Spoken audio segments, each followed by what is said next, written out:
요한복음 5장 19절로 30절의 말씀입니다. 신약 150쪽에 있습니다. 좀 길지만 봉독해드리겠습니다. 그러므로 예수께서 그들에게 이르시되 내가 진실로 진실로 너희에게 이르노니 아들이 아버지께서 하시는 일을 보지 않고는 아무것도 스스로 할 수 없나니 아버지께서 행하시는 그것을 아들도 그와 같이 행하느니라. 아버지께서 아들을 사랑하사 자기가 행하시는 것을 다 아들에게 보이시고 또 그보다 더 큰 일을 보이사 너희로 놀랍게 여기게 하시리라. 아버지께서 죽은 자들을 일으켜 살리신 같이 아들도 자기가 원하는 자들을 살리느니라. 아버지께서 아무도 심판하지 아니하시고 심판을 다 아들에게 맡기셨으니 이는 모든 사람으로 아버지를 공경하는 것 같이 아들을 공경하게 하려 하심이라. 아들을 공경하지 아니하는 자는 그를 보내신 아버지도 공경하지 아니하느니라. 내가 진실로 진실로 너희에게 이르노니 내 말을 듣고 또 나 보내신 이를 믿는 자는 영생을 얻었고 심판에 이르지 아니하나니 사망에서 생명으로 옮겼느니라. 진실로 진실로 너희에게 이르노니 죽은 자들이 하나님의 아들의 음성을 들을 때가 오나니 곧 이때라. 듣는 자는 살아나리라. 아버지께서 자기 속에 생명이 있음 같이 아들에게도 생명을 주어 그 속에 있게 하셨고 또 인자됨으로 말미암아 심판하는 권한을 주셨느니라. 이를 놀랍게 여기지 말라. 무덤 속에 있는 자가 다 그의 음성을 들을 때가 오나니 선한 일을 행한 자는 생명의 부활로 악한 일을 행한 자는 심판의 부활로 나오리라. 내가 아무것도 스스로 할 수 없노라. 듣는 대로 심판하노니 나는 나의 뜻대로 하려 하지 않고 나를 보내신 이의 뜻대로 하려 함으로 내 심판은 의로우니라. 아멘. 복된 주님의 날 수요전에서 또 온라인으로 예배드리는 우리 모두에게 주님의 한없는 은혜와 평강이 함께 하시길 축원합니다. 아멘. 오늘 10월의 마지막 주일이자 또 종교개혁 기념주일이기도 하고요. 가을이 어디 갔나 찾고 싶은데 갑자기 추워져서 겨울이 금방 올 것 같은 느낌인데 모쪼록 건강관리 잘 하시고요. 그 예수님을 그리스도로 하나님의 아들로 믿는 우리에게는 오늘날 이게 갈등이 되지 않아요. 예수님을 내가 구주로 만나면 자연스럽게 이게 이해가 되고 믿어지고 이해가 되는 그런 이야기인데 어떻게 예수님이 하나님의 아들이실 수가 있나? 예수님이 어떻게 하나님과 동일한 본체이실 수가 있나? 이게 초대교회 믿음의 우리 선배들에게는 큰 고민 중에 고민이었고 서로 갑론을박하는 토론의 제목들 가운데 하나의 큰 주제였거든요. 성부, 성자, 성령 삼위일체의 교리라고 하잖아요. 이 교리가 정립되기까지 이게 뭐 한 번에 딱 뭐 예루살렘 공의처럼 한 번 딱 정해갖고 하는 게 아니라 몇 번의 그 교회 대표들이 모여서 회의를 거치고 또 기도하면서 회의만 하는 게 아니에요. 회의만 하는 거는 그건 별 좋은 게 아니고 회의해봐야 남는 건 서로 막 상처의 흔적들과 쓴 아픔과 그런 것밖에 없는데 기도하면서 하나님의 뜻을 간절히 구할 때 하나님의 한 성령 안에서 공통적으로 부어주시는 마음이 있거든요. 그러면서 이 하나님의 뜻을 간구했던 그런 시절들이 있어요. 이단 논쟁들도 많이 있었거든요. 초대교회 때 오늘날도 뭐 우리나라가 이단이 되게 많은 거 아시죠? 뭐 일본의 우상도 많이 있긴 하지만 우리나라에 특히 자칭 예수, 자칭 하나님이라고 하는 사람이 어림 잡아서 한 30명이 넘어요. 지금 30명이. 그 가운데 뭐 요즘 뉴스에도 많이 회자되는 사람들 여러분 다 알고 계시지만 근데 그런 생각을 좀 해봐요. 저는 만약에 그 사람들 진짜 우리가 혹시 이 사람이 정말 하나님의 자기들이 얘기하는 표현대로 제가 얘기하는 거 아니고 내가 하나님의 두 번째 아들이다. 예를 들어서 뭐 내가 원래는 이게 지금 1차에 그 예수님이 사명을 다 완수하지 못했기 때문에 내가 또 한 번 대리자로 이 땅에 왔다. 뭐 이런 식으로 그 주장대로 펼친다면 최소한 그 흔적이 좀 있어야 되잖아요. 아무리 짜고치는 고스톱이라고 해도 그게 좀 나타나는 증거들이 좀 있어야 되잖아요. 우리가 마치 그 진화론 아시죠? 진화론. 찰스 다윈의 진화론. 그 이론은 참 그럴싸하고 맞는 어느 정도 부분적으로는 맞아요. 그래서 소진화는 어느 정도 인정을 해요. 근데 종에서 종으로 마치 다른 개체, 다른 종자에서 완전히 다른 종자로 바뀌는 거. 그러면 그 변화되는 과정에 있는 게 뭐라도 하나라도 있어야 될 거 아니에요. 그 수십, 수만, 수천, 수억 가지 하나라도 있을 거 아니에요. 유인원이 뭐 원숭이가 지금 점점 털이 벗겨지고 있고 점점 털이 좀 요번에 좀 몇 프로 줄어가지고 이제 인간으로 거의 막 98%, 99% 가까이 왔습니다. 이런 게 있으면 어느 정도 일리가 있겠는데 그냥 론이란 말이죠. 론, 띠오리란 말이죠. 이게 입증이 안 된 거란 말이죠. 오늘날 자기가 자칭 예수요 하나님이라고 하는 사람들도 그랬다는 거죠. 그런데 예수님은 우리가 하나님이요 하나님의 아들이심으로 성부, 성자, 성령 삼위일체를 믿어요. 그러면 그때는 그런 고민이 없었을까? 저는 그런 생각을 좀 해보는데 왜 없겠어요? 충분히 있죠. 있었겠죠. 오늘날에도 그런 고민 질문하는 경우들이 있어요. 믿지 않는 우리 뭐 지인들 만나게 되면 야 어떻게 사람으로 왔는데 사람이 신이 되냐? 그리고 어떻게 사람이 죽었는데 사흘 만에 부활하냐? 그게 말이나 되냐? 그게 어떻게 되냐? 그런 일이 어디 있냐? 한 번밖에 없으니까 없죠.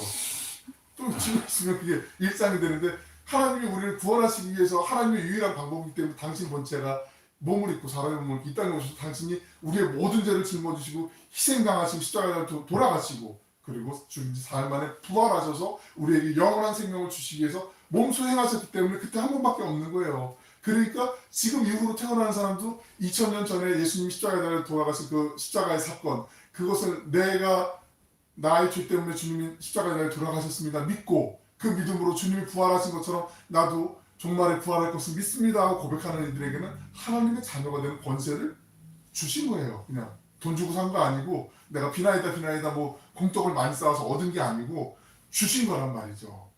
그런데 사람들이 살면서 그래도 내가 좀 노력을 해야지. 내가 하나님한테 좀 예뻐 보여야 되지 않아? 내가 좀 헌금도 좀 많이 하고 내가 좀 봉사도 좀 많이 하고 하나님께 좀 일찍 와서 뭐 이렇게 새벽기도 찬양을 할 때 찬양 봉사도 좀 하고 교회 청소도 좀 하고 성가대 할 때 성가대 앞에 서고 내가 이렇게 해야 하나님 더 이뻐하시고 나 좀 안전해지는 거 아니야? 이런 생각을 갖고 신앙생활하는 분들이 의외로 많아요. 이게 나쁘다는 건 아니에요. 잘 오해하시면 안 돼요. 저기서 그거 하려던데 그거 하는 거 당연히 좋죠. 근데 그렇게 하는 것은 어떤 대가를 바라고 하는 게 아니라 내게 주신 하나님의 은혜가 너무나 감사해서 귀해서 그 하나님의 사랑이 너무나 소중해서 나 같은 사람에게 이런 은혜를 베풀어 주셨구나. 하나님 너무 감사합니다. 그래서 우러나와서 하는 게 진짜지. 끌려가듯이 막 착취당해가지고 뭐 어쩔 수 없이 동원돼 가지고 이러는 경우들이 하다 보면 있거든요. 신앙생활 하다 보면 여러분 다 겪어보셨잖아요.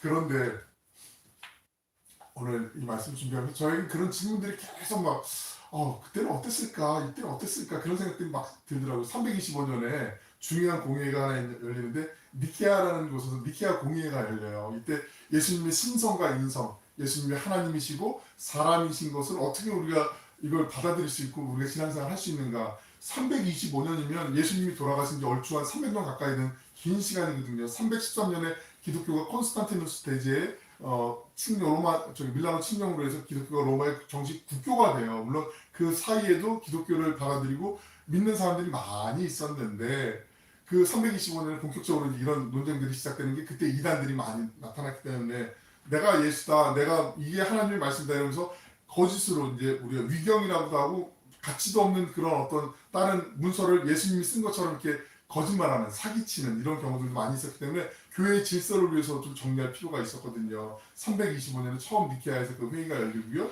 그 다음에 451년에 칼케돈에서 또 회의가 한번 열려요. 물론 381년에 콘스탄티노플에서 또 한번 회의가 열리긴 하는데 451년 칼케돈 회의에 이제 예수님의 인성과 신성에 대해서 사람으로 이 땅에 오시고 하나님의 본체이신 것에 대해서 의논하고 그러면서 우리가 오늘날 고백하는 사도신경, 니케아 신조라고 하는 것들 그 신앙 고백이 이제 그때 정리가 돼요. 그러면서 예수님은 참 하나님이시고 참 사람이다. 참 인간으로 이 땅에 오셨다. 베레 데우스, 베레 호모라는 라틴어로 그 교리가 정립이 돼요. 그리고 오늘까지 믿어요. 그런데 만약에 이게 인간들의 어떤 생각에 의해서 술수에 의해서 어떤 꾀에 의해서 지금 뭐 어디 이단 사이비는 빨리 지금 막 그 자기들의 독생녀를 구하기 위해서 지금 열심히 기도하면서 막 로비도 하고 막 이러면서 하는데 만약에 예수님이 행하셨던 그 많은 일들과 그 예수님의 말씀, 하나님의 말씀이 참 생명의 말씀이 아니라면 그 사이에 얼마든지 뒤집어질 수 있었겠죠. 아유, 역사에 한 획을 긋든지 아니면 한 흔적으로 반역자의 무리로 이렇게 역사에 그냥 흔적으로만 남아있을 텐데 지금도 그 예수님을 만나서 그 예수님이 나의 구주이심을 고백하며 그 예수님을 만나서 삶이 완전히 변화되는 사람들이 너무나 많잖아요. 이단 사이비의 교주를 만났는데 내 삶이 완전히 변했습니다. 이런 사람들은 어느 정도 자기들끼리 서로 입맞추고 해서 할 수는 있는데 그 영향력이 이런 생명력이 이렇게 있을 수가 없단 말이에요. 어느 정도 사기성 있잖아요. 왜 그 어르신들 가끔 요즘은 아예 상설 매장 이런 것도 있는 것 같은데 왜 거기 가서 뭐 설명 듣고 약 선전 듣고 막 화장지 큰 봉다리들 하나씩 들고 오고 뭐 이렇게 받아오고 뭐 그러면서 마지막에 가서는 받은 게 미안해가지고 어쩔 수 없이 저거 사줘야 돼 그러면서 샀는데 할부로 뭐 36개월 해가지고 몇십만 원 몇백만 원 되는 거 뭐 장판부터 시작해서 건강보조식품 이런 거 사기치는 녀석들 많이 있잖아요. 사이비도 그런 경우도 많이 있거든요. 자기들끼리 해서 신천지가 하는 수법 중에 가장 큰 게 우연을 가장한 이런 필연 같은 모습들 몇몇씩 이렇게 짜요. 그래갖고 아는 사람 만났고 야, 어디서 누구 선교사님이 오셨대 그래서 뭐 차 한 잔 마시는데 얘기하는데 이 사람에 대해서 너무나 용하게 살아. 과거에 어떤 일이 있었고 당신 집에 사과나무 있었던 것까지 다 알아. 정보를 다 여기서 줘요. 그리고 또 만나게 하고 다음에 또 만나게 신뢰를 쌓게 해요. 서로 신뢰. 그러고 난 다음에 나중에 가서는 이 사람이 여기 빠져들 수밖에 없게 그리고 울음처럼 만들어요.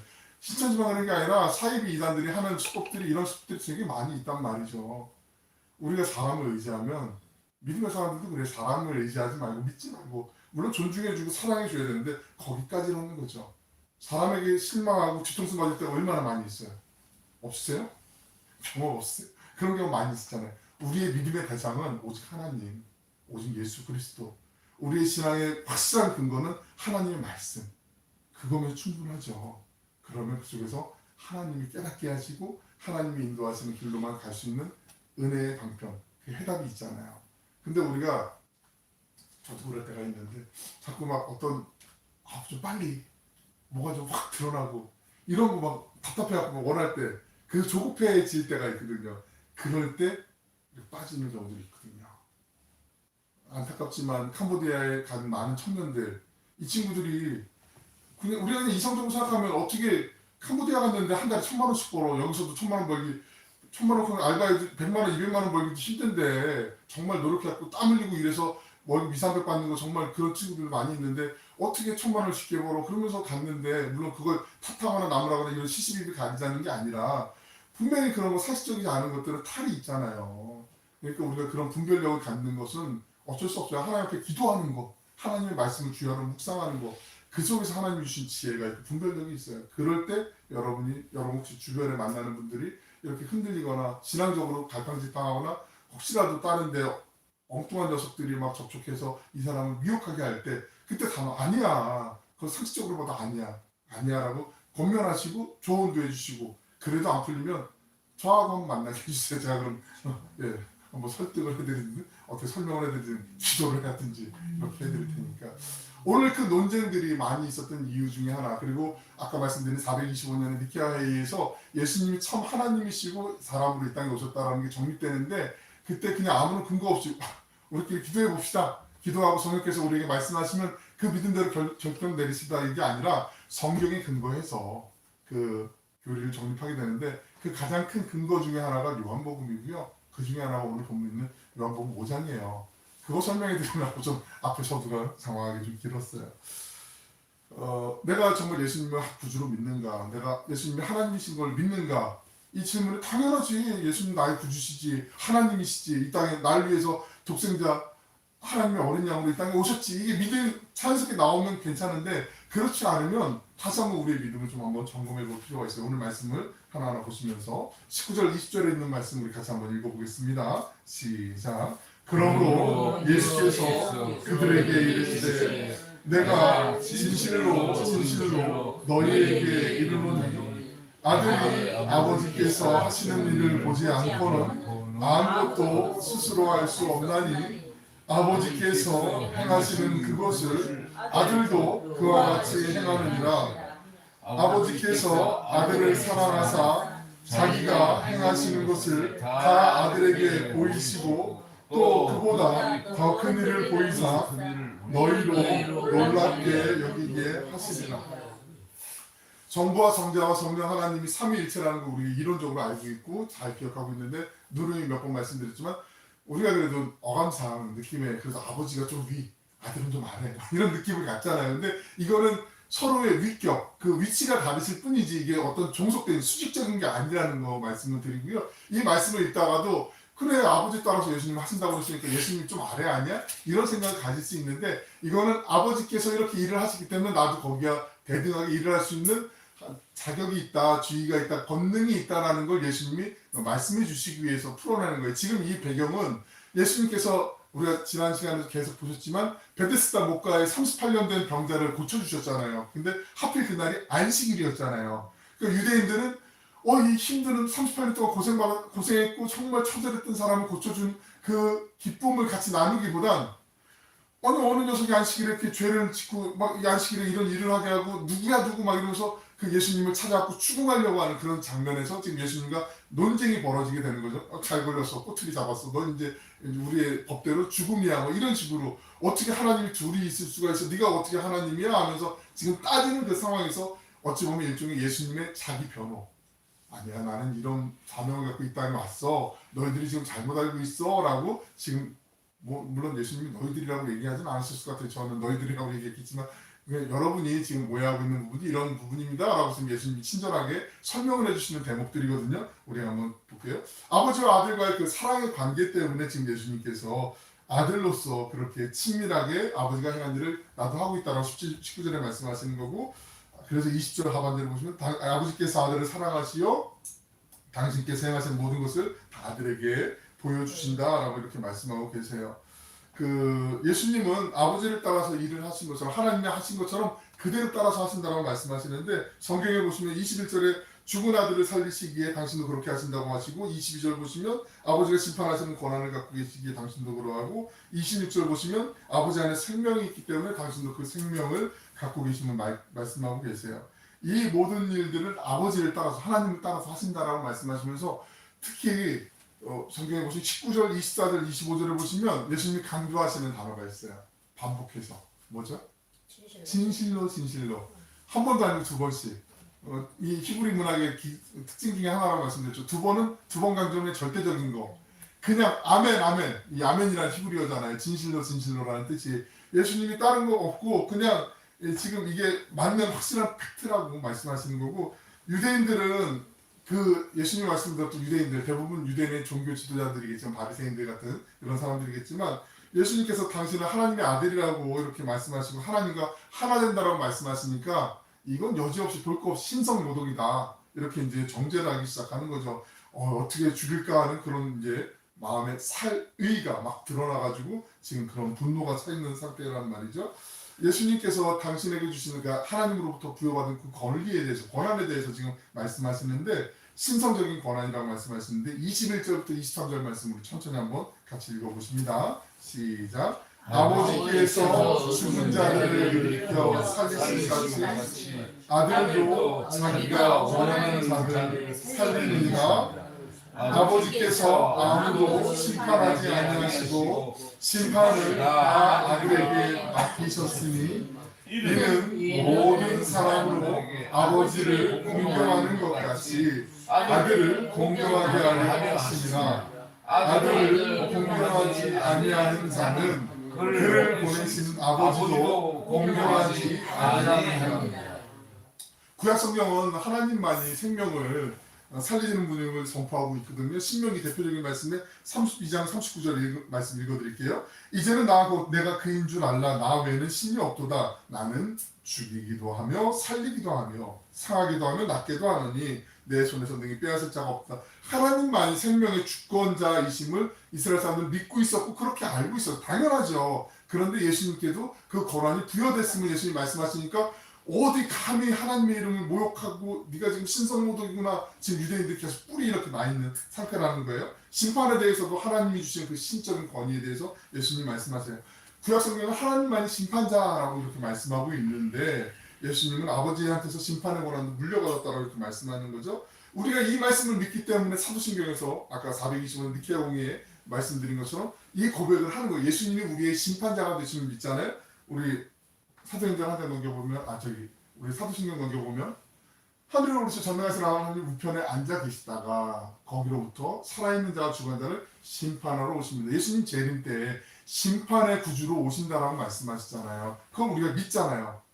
사도신경을 외울 때 우리가 그냥 너무 많이 외워가지고 그냥 주문하듯이 이렇게 쉽게 주기도 이렇게 가는 경우들인데, 이 단어 하나하나를 음미하면서 한번 찬찬히 집에서 기도하시기 힘들거나 아니면 좀 이렇게 그럴 때 한번 주기도문도 그렇고 사도신경도 그렇고 성경 맨 앞에 있잖아요. 그 소표지에 이렇게 찬찬히 한번 읽어보시는 것도 이 뜻을 생각하면서 그것도 아주 좋은 유익한 방법 중에 하나죠. 또 사람들에게 받는 공경에 대해서도 예수님이 말씀하세요. 구약성경 하나님만이 유일하게 공경을 받으실 그런 분이라고 선포하는데 예수님이 당신이 하나님 아버지처럼 공경을 받아 마땅한 분이다 라고 이렇게 본문에서 말씀하시는 거죠. 예수님께서 생명을 주시고 죽은 자들을 살리는 권한, 심판하시는 권한을 위임하신 것, 하나님이 주신 것, 모든 사람이 아버지를 공경하듯이 당신도 공경하게 하기 위해서라고 그렇게 말씀하시는 거예요. 본문 24절 25절 말씀도 같이 한번 읽어보겠습니다. 시작.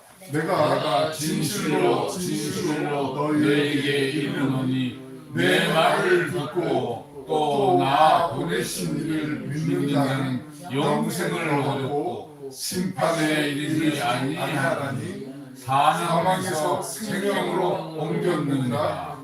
진실로 너희에게 이르노니 죽은 자들이 하나님의 아들의 음성을 들을 때가 오나니 곧 이때라. 듣는 자가 살아나리라. 아멘. 우리 오래 살고 싶으시잖아요, 그죠? 근데 예수님이 말씀하신 오래 사는 정도가 아니잖아요. 영원한 생명을 우리에게 주셨다고 말씀하시고 심지어는 지금 예수님을 믿으면 죽음에서 사망에서 생명으로 옮겼다고, 자리가 그냥 옮겨졌다고. 난 지금 몸이 여기 있는데 어떻게 옮겨져?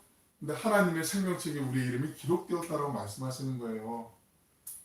물론 이거는 아멘 하셔야 되는데 그래도 좀 겪어봐야지 알지 그걸 어떻게 내가 섣불리 이러시면 주님 앞에 간구하는 거죠. 하나님, 난 정말 예수님 구주로 믿습니다. 믿고 싶습니다. 솔직하게 얘기해서 정말 주님께서 나를 영원한 생명을 부활로 인도해 주실 것을 나 믿고 싶어요. 주님 제게 믿음 주세요. 이게 솔직한 기도 아니겠어요? 우리 믿음이 연약할 때 이거 난 그래도 이성적으로 이게 도저히 믿어지지 않아. 근데 신앙에는 또 다른 역설적인 신비가 있는데 내가 믿으려고 하면 그 속에서 하나님 부어주시는 믿음의 은혜가 있고 부어주시는 깨달음의 은혜가 있고 그 속에서 하나님을 아빠 아버지라고 부르며 찬양할 수 있는 그 은혜가 있다는 거 우리가 체험적으로 알고 계신 분들이 많잖아요. 그 믿음을 구하시면 되죠. 하나님, 내가 이렇게 잘 믿어지지 않는데 난 믿고 싶어요. 이웃집에 개똥이도 믿었다는데 나도 좀 믿고 싶고요. 이 사람도 믿어서 삶이 변했다고 하는데 나도 좀 믿고 내 삶이 뭐 드라마틱하게 변하는 것까지는 원하지 않고 내가 그래도 정말 기쁨으로 평안함으로 내가 근심 없이 근심과 염려가 있어도 예수님 믿는 사람들 보니까 기도하면서 잘 이겨내는 것 같은데 찬송하면서 힘을 내는 것 같은데 나도 좀 따라가고 싶어요. 맨날 세상 노래 부르면서 절망하고 땅코 다치고 한숨 쉬기보다 나 그렇게 한번 해보고 싶으니까 하나님 제발 좀 제게 아주 작은 믿음이라도 좀 주세요 라고 기도하면 하나님 그 기도 외면하실까요? 절대 그러지 않을 거예요. 정말 그러실 거예요. 우리 안에 그런 믿음의 성장과 성숙이 우리에게 있길 축원합니다. 아멘. 물론 우리가 다 믿음이 있기 때문에 아멘을 작게 겸손하게 할 수도 있지만 유대인들은 예수님 보면서 이게 감당이 안 되는 거예요. 지금 이 말씀 쏟아내시는 말씀이 한두 번 해도 너는 사형이다 막 이렇게 막 부글부글 하고 있는데 예수님께서 연달아 스트레이트로 막 이렇게 원투펀치에다 잽도 막 그러고 결정적인 막 펀치가 훅까지 들어오니까 이게 정말 감당이 안 되고 막 이러는 거죠.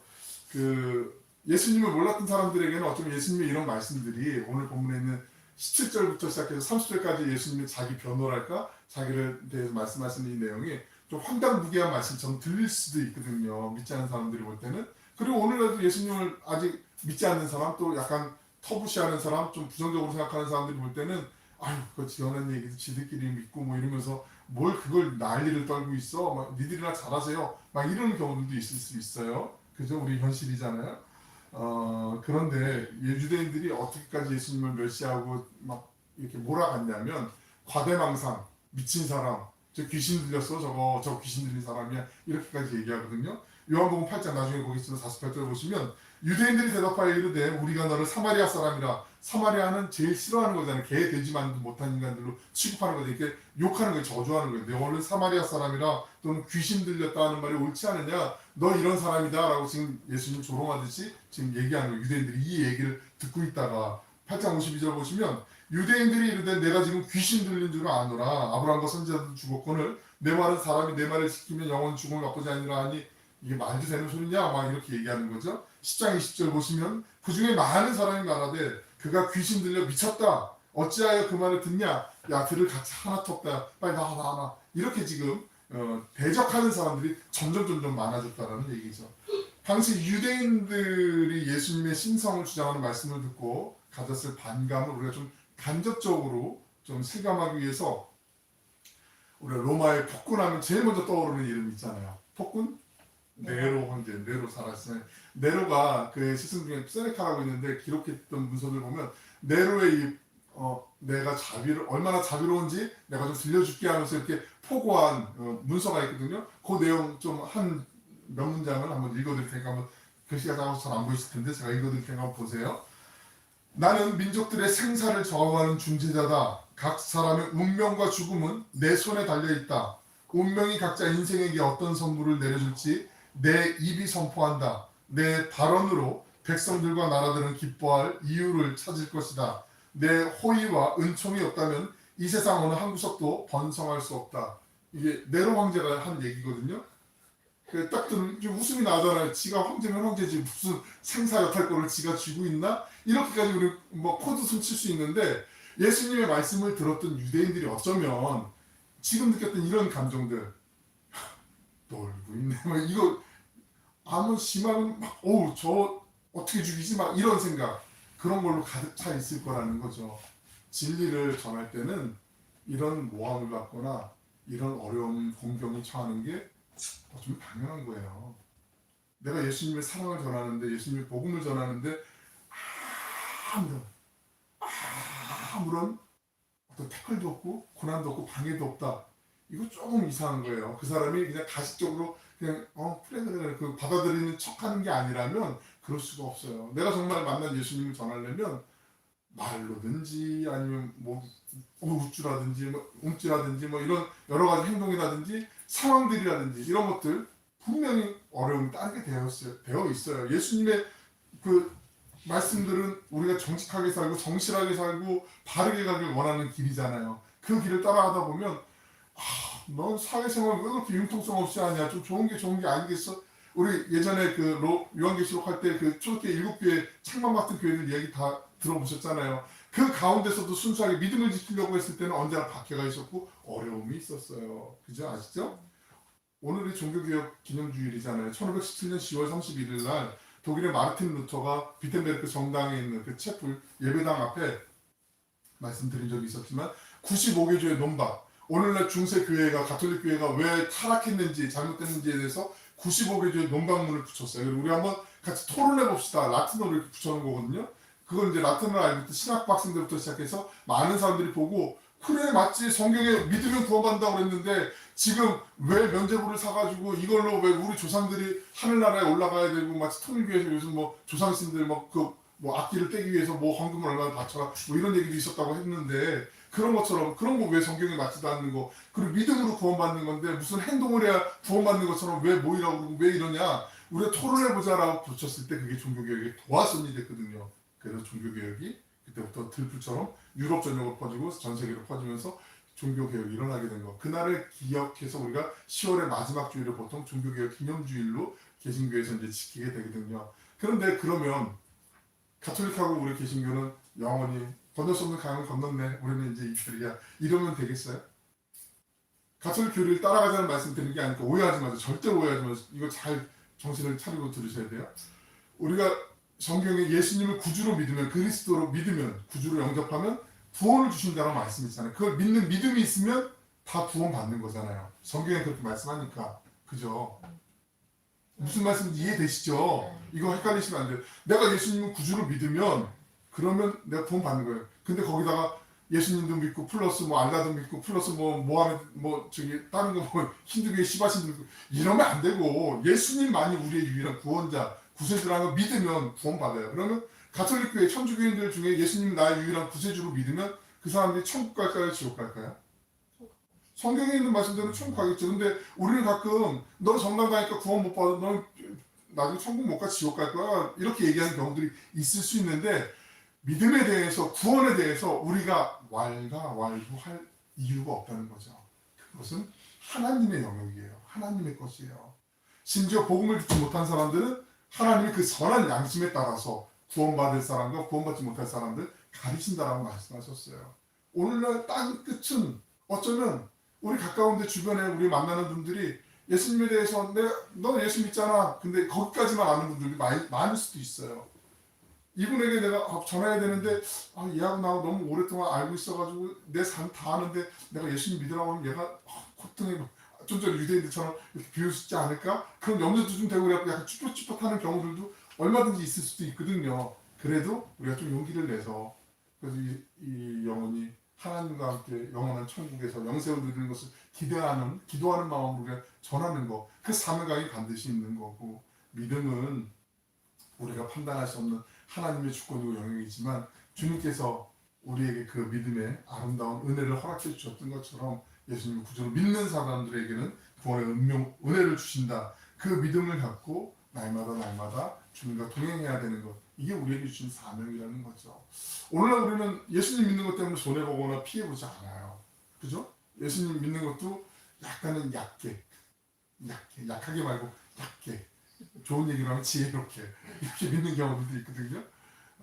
참 안타까운 거지만 가슴 아픈 일이지만 그냥 민다치니까 우리가 다 알고 있는 거니까 교회를 이제 뭐 좀 어느 정도 중요한 교회대로 큰 교회대로 작은 교회는 자기 교회대로 그 현실적인 어려움들 있을 수 있잖아요. 그럴 때 정말 믿음의 선배들 주님 앞에 기도하면서 주님 앞에 부르짖으면서 하나님 아니면 안 됩니다라고 철저하게 붙잡았던 그 신앙의 야성이 어쩌면 우리에게 지금 선택지가 많아졌기 때문에 고를 수 있는 것들이 많이 있기 때문에 그렇잖아요. 채널도 예전에는 KBS 1, KBS 1, 뭐 MBC 뭐 몇 개 안 됐을 때는 그냥 뭐 적당히 보고 그냥 재미없다 그냥 끄자 그러고서 뭐 다른 이제 책을 보거나 뭐 기도하거나 이랬었는데 지금은 종합편 편성 TV부터 시작해갖고 채널이 뭐 몇 가지 되잖아요. 그러니까 뭐 하루 종일 봐도 뭐 시간 가는지 모르고 이런 경우도 유튜브도 있고 오히려 그 선택지가 많아져서 하나님께 향하는 시간, 하나님을 집중할 수 있는 시간이 더 줄어든 건 어쩌면 우리에게 지금 이게 위태한 순간인데